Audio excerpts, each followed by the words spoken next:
So, good afternoon sa mga ka-crayfish natin dyan. So, for today's video, bali nagpakain tayo ng ating crayfish ng mga tinapay. So, isa rin sa favorite nila kasing pagkain itong mga monay na pinirapiraso. Ayan, napapansin ko pag nagpapakain tayo ng monay.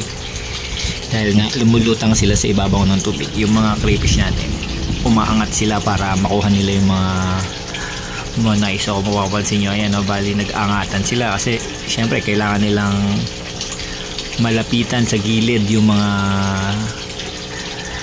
piraso ng mga tinapay. So andyan sila sa gilid ng ating pond.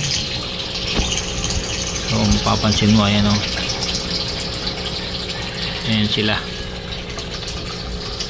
So yung mga tinapay kakalagay natin, so maraming kakalagay-lagay lang natin, so maraming mga lulutang-lutang sa ibabaw, pero mamaya mapapansin nyo maubos na yung mga yan kasi unti-unti na silang kumukuha ng kanilang piraso ng tinapay.